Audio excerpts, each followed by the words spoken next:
Morning, কেমন আছো সবাই? শম্পার সাতকাহনে সকলকে ওয়েলকাম জানাই। আশা করছি যে যেখান থেকে আমার এই ভিডিওটি দেখছো তার সকলে সুস্থ আছো এবং ভালো আছো। আমরাও বেশ ভালো আছি। আর এখন সময় হলো সকাল 10টা, আর এখন থেকে শুরু করছি। সকালবেলা খাওয়া দাওয়ার এক পাট চুকে গেছে, এখন আবার দুপুরের জন্য প্রস্তুতি শুরু করে দিয়েছি।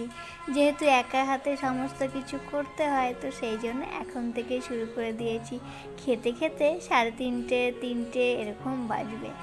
আর কি বলো তো, আমি না এখন অত তাড়াহুড়ো করে কাজ করতে পারি না, সেই জন্য সময় একটু হাতে নিয়ে ধীরে সুস্থে করি।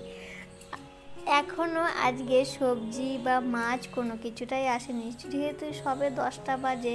আর আমাদের এদিকে জানো তো, মাছ সবজি আসতে অনেক দেরি করে।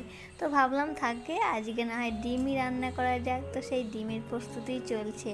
একটু পেঁয়াজ কেটে নেব, আলু কেটে নেব, আর রসুন যা যা লাগে আর কি। এই ডিম রান্না করব আর একটু চাটনি করব। আমি কিন্তু বরাবরই বটি দিয়েই সবজি কাটি, কিন্তু ইদানিং মানে পেটে চাপ দিয়ে বসে না কোনো কিছু করতে পারছি না, ভীষণ অসুবিধা হয় জানো তো। আর এখন দেখছি এই জিনিসগুলো কেনাতে ভীষণ উপকার হয়েছে। আমার হাজব্যান্ডই পছন্দ করে কিনেছে, ওর ইচ্ছেতেই কেনা আর কি, এই চাকু পিলার এগুলো সমস্ত কিছু। আমার ইচ্ছে ছিল না, তো এখন দেখছি ও কিনেছে ঠিকই, আমারই কাজে লাগছে বেশি। ও কিনেছিল শশা টশা কাটবে, ওর তো লাগে না, আমারই এখন দেখছি বেশ কাজের হয়েছে জিনিসগুলো জানো তো। আমি এখন বাড়তি কোনো কাজই করি না, শুধুমাত্র রান্না বান্না বাসন মাজা এই কাজগুলো ছাড়া জানো তো। জামা কাপড়ও ওই কাছে বেশিরভাগ সময়, ও যখন সময় না পায় তখন হয়তো আমি চেষ্টা করি একটু করার। আর আমি কিভাবে জামা কাপড় কাচি তোমাদেরকে একদিন দেখাবো। তো আমি ওভাবেই জামা কাপড় কাচি, আমি ওই বসে কাচতে পারি না। আর কি বলতো, একজন মানে আমাকে কাজে সাহায্য করার জন্য একজন খুঁজছে আমার হাজব্যান্ড, কিন্তু সেরকম পছন্দ মতো আর পাওয়া যাচ্ছে না, মানে আমরা যেমনটা চাইছি সেরকমটা না পাচ্ছি না। আর যাও বা একজনকে পেয়েছিলাম, অনেক টাকা চাইছি জানো তো।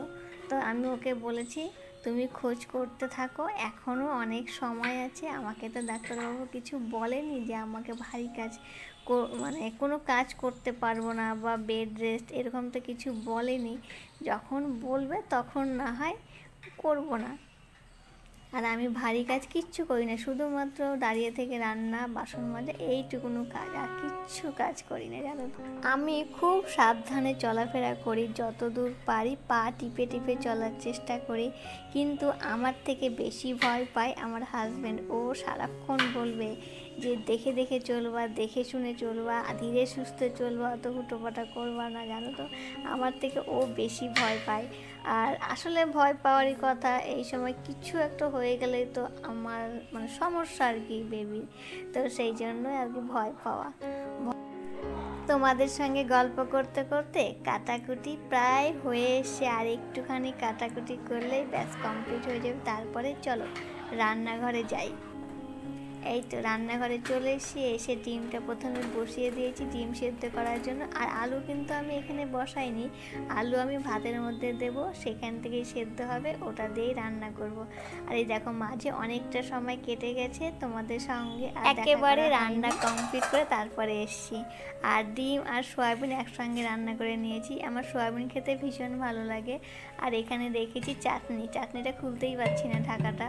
তো যাই হোক, রান্না বান্না কমপ্লিট। আর ঘোষ দাদা দুধ দিয়ে গেছে, দেখো দুধটা বসিয়ে দিয়েছি। আর এই দেখো বাসনও পুরো মেজে নিয়েছি, মেজে গামলাতে রেখেছি, জল ঝরে গেলে ঝুড়িতে তুলে রাখবো।